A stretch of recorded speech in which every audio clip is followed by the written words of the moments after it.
In today's lecture of functional analysis, I will be doing the definition of the sublinear functional along with the theorem, that is, they can ask you state and prove Hahn Banach theorem for real linear space. Okay, so there are many ways they can ask you all. Okay, but before that, give you all me the definition of the sublinear functional. Take down this definition. Okay, let X be a vector space over R. A sublinear functional on X is a function P x tending to R satisfying P of x plus y is less than or equal to P of x plus P of y, and P of alpha x is equal to alpha P of x for all x comma y belonging to X, and alpha greater than or equal to 0. If X is a complex vector space, P of alpha x is equal to modulus of alpha into P of x. Now this is the definition or the statement of the sublinear functional. Okay. Next, let me do the state and prove Hahn Banach theorem for you. This is very important for the exam purpose. They can ask you all like this way, or prove that every bounded linear functional defined on a subspace of a real norm linear space may be extended linearly with preservation of norm to the whole of X. Okay, or they can even ask you all in this form. Okay, let X be a real non-linear space and M be a linear subspace of X. If M belongs to M star, then there exists G belongs to X star, such that f of x is equal to g of x for all x belongs to M, and norm of f is equal to norm of f. Okay, so these are the ways they can ask you all to prove Hahn Banach theorem. Okay, so let me start with the theorem. So you all can take down the proof. Okay, f belongs to M star. Now f belongs to M star implies what? F is bounded. Okay,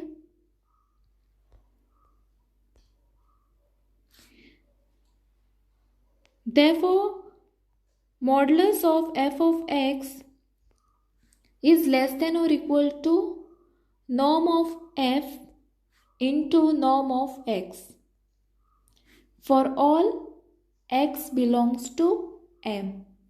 Okay, if f is bounded, then you have to, the definition next step will be this. Okay, now what is my norm of f? Norm of f is equal to nothing but supremum of modulus of f of x where x belongs to M and norm of, wait, let me write this on the next line. Okay, so I have written it on the next line, that is norm of f is equal to, now what is this norm of f is equal to? We define this norm of f is equal to supremum of set of modulus of f of x where x belongs to M and norm of x is equal to 1. Now define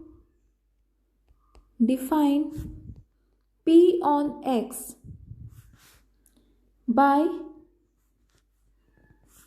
P of x is equal to norm of f into norm of x for all x belongs to capital X. Okay, now clearly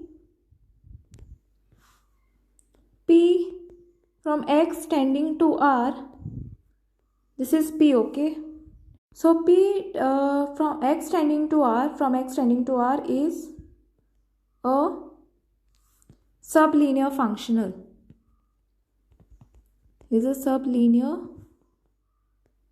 functional,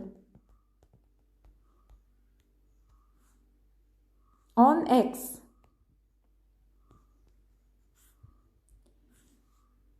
Now you all know the definition of a sublinear functional, right? How we define this. Then you all have to see, this is how the sublinear functional, this we have taken, and then you all next step will be coming this. Okay, let me do it. So P of x comma y is less than or equal to P of x plus P of y. Okay, After this, I'll continue on the next page. Norm of f into norm of x plus y is less than or equal to norm of f, and this, how we write this as, wait, I'll put your bracket, okay, here, and then yeah, this will be what, norm of x plus norm of y, right? And then put a bracket. And then next step is what, f of x is less than or equal to modulus of f of x, and this is less than or equal to p of x for all x belonging to M. Okay, therefore there exists f satisfies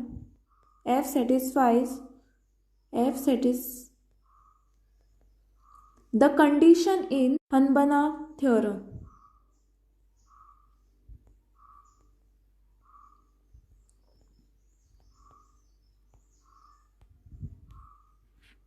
Next, I'll turn the page. Therefore, there exists a linear functional g on x such that f is less than or equal to g and g of x is less than or equal to p of x for all x belonging to capital X. Now clearly G belongs to X star, and by putting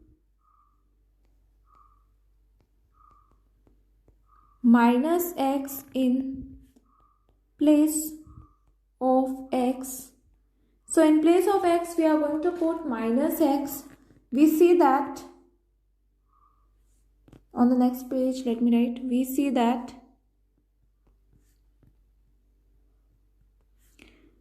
modulus of g of x is equal to norm of f into norm of x, and minus g of x is equal to g of minus x, and this is less than or equal to p of minus x, which is equal to nothing but, what is minus p of x? Norm of f into norm of minus x. Now, from where we have taken this p of, what is given over here? Now, see here, p of x is equal to norm of f into norm of x. So that's what I have done it over here, okay? But here it is minus x, so it will be minus x. Now this is equal to nothing but what? Norm of f into norm of x, right? And this is nothing but p of x. Now what this will imply, all? This implies that modulus of g of x is less than or equal to p of x, and so